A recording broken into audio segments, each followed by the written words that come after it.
thank the organizers for, deeming it fit for me to be here. As you know, I'm Mr. Parenting. I'm so passionate about parenting, and the reason I'm here today is to also let us see how we can manage our children despite the existence of COVID-19. Time is not too much on our side, but within the limited time, I will try to do justice to this. I believe we are all hearing me. I am hearing you, sir. Yeah, that's great. Thanks very much. Good evening, everybody, all our listeners, and thanks for being here. As we all know, kids are staying at home with many parents this long for the first time in many homes due to COVID-19 and the lockdown. I will attempt to deal with 3 existing instances within the limited time. Those experiencing total lockdown, those with partial lockdown, and invariably the post-lockdown. How do we cope and still maintain good parenting experience with our children? Because, as we know, regardless of which status you fall into, the pandemic has not ended yet. Though there has been no conclusive evidence to make any authoritative pronouncement, just like most pronouncements on COVID-19, it has, however, been generally maintained that children are less likely to be affected by coronavirus and that they are equally less likely to pass it on, even if they do catch it.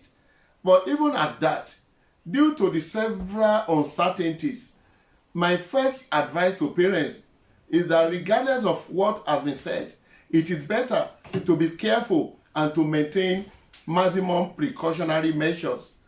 For instance, children have recently been reported to have died as a result of coronavirus. And I don't even want any child involved if we could avoid it. And as we all know, prevention will forever be better than cure.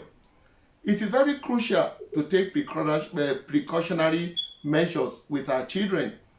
I have about 15 points within these 20 minutes, so I will take it short. It's not like my parenting show, so I will cut it as much as I could, and I do hope we benefit. The first one is communication. As parents, though children are likely to be aware by now, we still owe it a duty to ensure we pass across necessary updates that is relevant for prevention to our children. But in doing that, we need to be very careful with the information we pass across.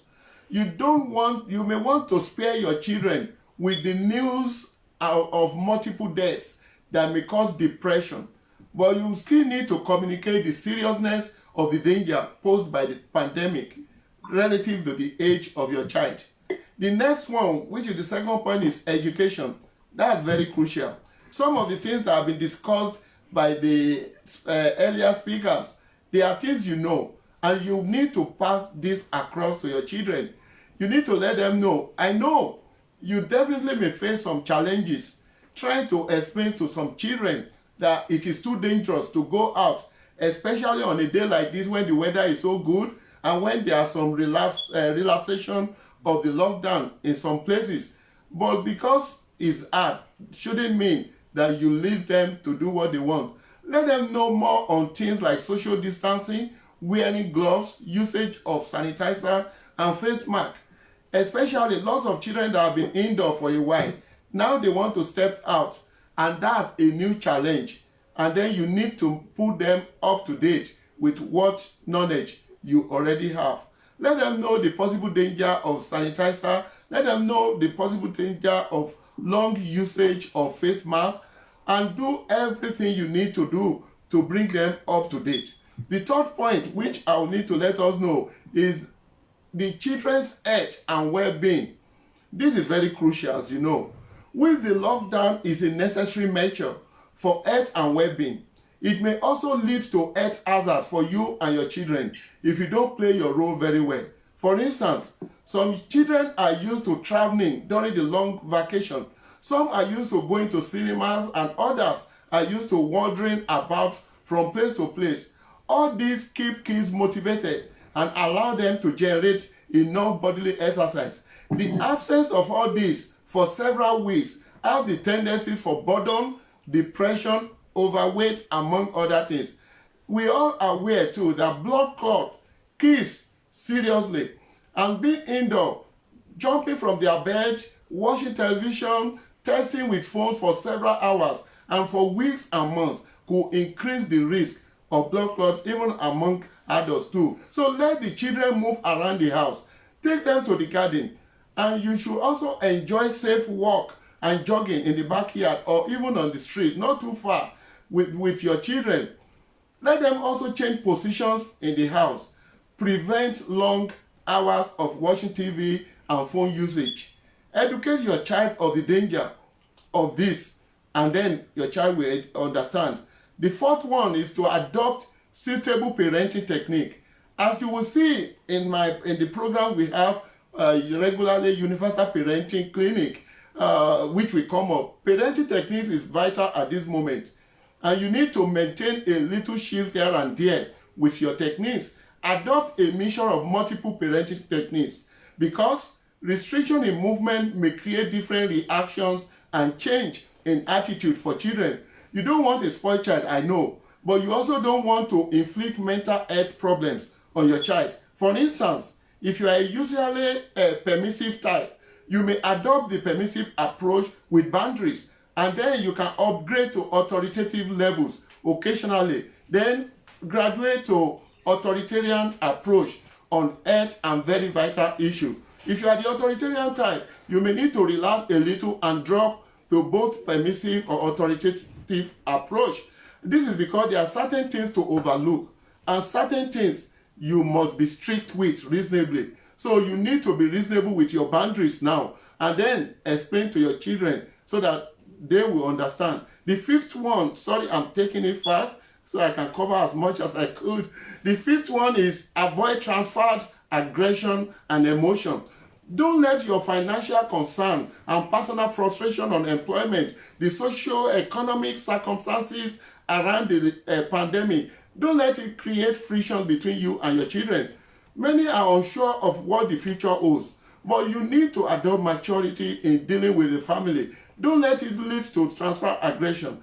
Don't become annoying and on edge every time. The truth is, with calmness from you and others, many people will survive this, and many will move on to better things in life. Please, I want to appeal to all parents. Do everything to avoid child abuse at this time. It doesn't want it. The sixth one I will tell you is, you are the one to lift your family out of the negatives. There are so many depressing news and information out there daily. COVID-19 itself is depressing, with several threats and daily news of those affected. The lockdown could be depressing as well. So, lifting your family, especially the children, out of the gloom, the doom, and the negatives of COVID-19 is your responsibility. Don't let the news dictate the mood in your home. Don't allow COVID-19 to coerce your family, and don't allow the lockdown to lock your sanity. You must be a good role model to your kids during this period. For those who already are familiar with my book on parenting without tears and the universal parenting clinic, you know that my emphasis has always been being a good role model, because your kids are most likely to be your true copy, your carbon copy, your real copy, your photocopy, or your exact copy. What brand or version of you do you want your child to see during this period of togetherness? Stop mourning. Let them see you react and deal with challenges of life positively. Let them see how you survive in the midst of crisis and scarce resources. The seventh one I will possibly quickly go through is bridge family gap. A lot of us work every day, and then there is a gap between us and our kids. This is an opportunity. Let's take the positive out of it. Let us bridge the gap. Sow seeds of peace and happiness in your family. Let your children know that this unexpected emergency season is a reason why parents and adults need to be reasonable with their spending, and why families need to keep savings for rainy days. That is another opportunity for you also to show love to the less privileged. Let your child see this. Teach your child to call the grannies on phone. Simple, how are you? Hope you are well, ma. Keep safe is enough. Thereby maintaining what I term in one of my shows, good parenting cycle. You need to do that as well. This is an opportunity, a lifetime opportunity. To many people, they may not be able to sit with the children 24/7 like this. Now, another very crucial point, I'm taking it from the low to the high now. Social isolation, loneliness, and boredom, they are part of the challenges of the lockdown and COVID-19. And it could lead to mental health imbalance and other health issues, which, as our doctor mentioned, are some of the things that we need to deal with. There are children who usually like to play and do several things with their peer groups and mates and friends, but who may not be able to do so. You, as a parent, you need to fill this gap by coming down to their levels to play and chat. Avoid online bullying and negatives also. Try to monitor the use of phone by your child. You must therefore engage your child or your children. Engagement is very important at this time. It gives you time to make the children do some things that will take burden out of their life. Get yourself a roster or a timetable. For instance, your child, you may engage the children in learning food. What type of foods they can make at home is one of the things that is on my show. How children can make some little foods so that they can be independent from eating junks.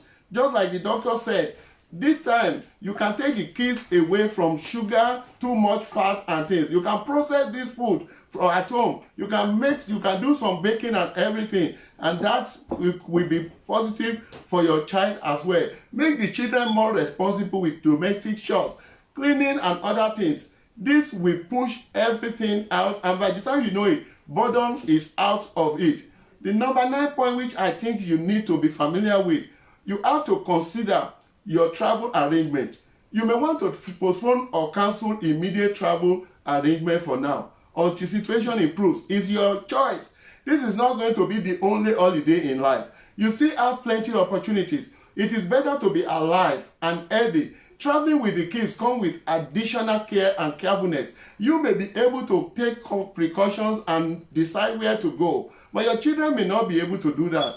And who knows who was in the room at last. But if you must travel and you decide you have to travel when all the flights and everything return back to normal, please, for the sake of your children, check the locations that you are going. Be familiar with the rules so you don't get quarantined for the whole of your 2 weeks holiday and also get back and be quarantined for another 2 weeks. That is going to be too stressful for your child. Please, you need to also go with your sanitizer if you have to go when it is time, because you will need to clean the surfaces, the table, the remote control bed, chairs, and also some of the hotel rooms, intercom and phones. I want to also advise, if you or your child falls within the vulnerable group or the extremely vulnerable group, you need to be careful because you need more help before you travel. The 10th point, which I will quickly talk about, is the mental health and well-being. You as parents, you have the responsibility of helping your child coping with the stress of COVID-19 and the resultant lockdown. Children and young people, they may respond to stress in different ways. You need to be more observant to see the sign in your child. Some children may be emotional, they may be upset, they may be distressed, anxious, angry, or even become agitated, more clingy, or even more withdrawn. Some may wear their bed. Don't be too harsh on them. Or some even may have occasional stomach ache due to several factors, including reduction in exercise, indigestion, and overeating. You need to give regular assurance that all is well, and you must provide reasonable answers to their questions. You also need to listen to your child more. Don't stay glued to your TV or texting. You need to communicate. You must acknowledge the concern from your child and give extra love and attention at this time. There is the possibility of changes in behavior and attitude with stress, so you should be aware of your own reactions. It is important for you as parents to manage your emotion and remain calm. For instance, some children may become sad, angry, afraid easily, distressed or emotional. Others may become afraid to even leave your house now because they've been hindered for long. They may not be able to connect with their friends. They may become irrational, argumentative, agitated, and even fighting with siblings or angry with you yourself. Some may experience occasional sleeplessness, and some may take to crying more depending on age and maturity. You may need to give more attention to children with an existing mental health problem and those who are undergoing treatment. For instance, some autistic children may struggle to understand what is happening or adjust to the changes because he or she may want to jump about. And those with eating disorder too, they may require special dietary needs and monitor.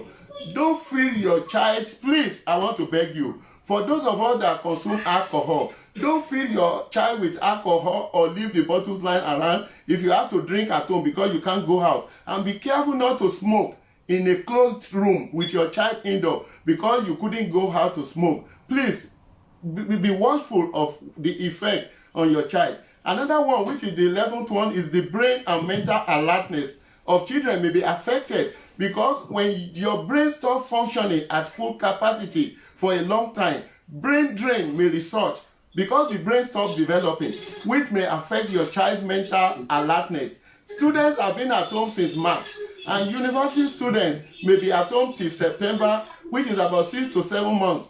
Inaction is bad. Get them studying with online materials and also engage them in little exercises that keep them active. Check what they are reading. You can also support them with this. Make sure they don't get away from their book for that long.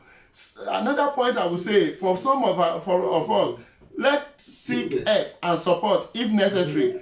Ask for information from your GP or your health service provider. You all seek further information from government website when you are not sure of the correct answer to issue or health concern. And if you need to help for food, payment of bills, rent, and any other thing, avoid going through stress with your children. Consult with necessary agencies. Another point I would like to quickly bring up is if your child needs to attend school, for those who are back to school now from next week or thereafter, or if you need to go anywhere that is mandatory, please make proper findings about safety measures and safety of your child. If you have concerns, you should discuss this with the school or their health and social care trust or the organization involved. If you are not convinced or you are in any shadow of doubt, then inform them your child is not coming for now to attend. Nobody will crucify you for that. And please, finally, I'm aware of time. Please, you as parents, you also need to keep yourself alive. Not only for you, but for your families. Remember, nobody can take proper care of your child as you would. If you need to go to work, be careful and maintain safety measures so you don't put your family in avoidable danger. Stay healthy. Don't go out with your children if you don't have to seriously do so. You can keep them at home. And you also need to reduce the number of your outgoings to the barest minimum. Keep to government rules. It has been said that multiple exposures by too much outgoings build up what is termed virus load. And the more you are attacked by these things at a quick time, the more dangerous it could be to your health and the possibility of increasing it on your family. Much has been said that possible second wave of this virus may be stronger. We pray against it. Nobody knows.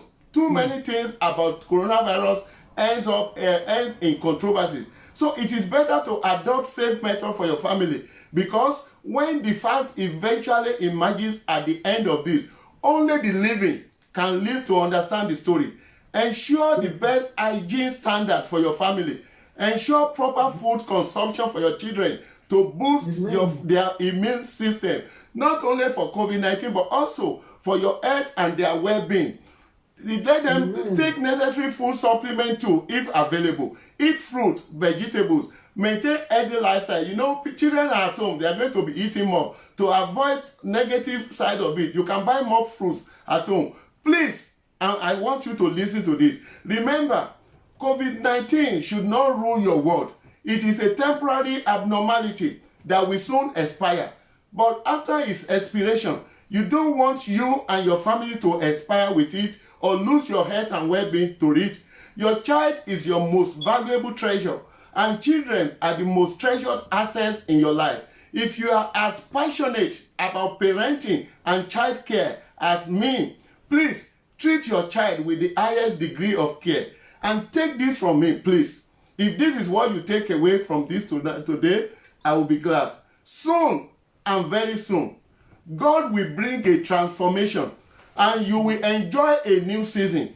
A season where promotion will replace stagnation, where success will replace failure, where jubilation will replace frustration, where news of good health replaces daily news of multiple deaths, when laughter will replace tears, a season of joy over sorrow, a season of endless testimonies, a season of praise and rejoicing, a season of good news, a season of celebration, a season of freedom from coronavirus and the lockdown, a season when you and your child will celebrate and be celebrated. I want to thank everybody, the organizer and every one of you. Please, as you know, I'm so passionate about children, and that's the reason they have invited me here. I want you to be safe, keep safe, do have lovely, memorable days with your members of your family, your children, and you. And every one of us listening, you will survive this pandemic. You will not be consumed with it. Until you see me, for those of us who are wondering, you can also check some of these general issues with parenting on my book, Parenting Without Tears. And you can also join us every Friday on Universal Parenting Clinic by God's grace. And by the time I see you, please, in whatever you do, and no matter what may come your way during this time, please, I beg you, you can always think about the future. Your health and the health of your children should be number one priority. You will still get money, you will still go well, you can also plan ahead, and you can get better employment and things like that. Don't let the negative news affect you negatively to the extent that you will disregard your parenting care for your children. Please, till you see me and for the continuation of this program, no matter what comes your way, please, I beg you, think parenting. Be positive with parenting. Be reasonable in parenting. Talk parenting. Be passionate about parenting. Don't just be a parent. Be a worthy parent, a responsible parent, a real parent, a parent indeed. Parent well. Thank you very much. Bye for now. Bye. Bye. Bye. Thank you very much. We're so grateful, sir. Oh, what's a total package.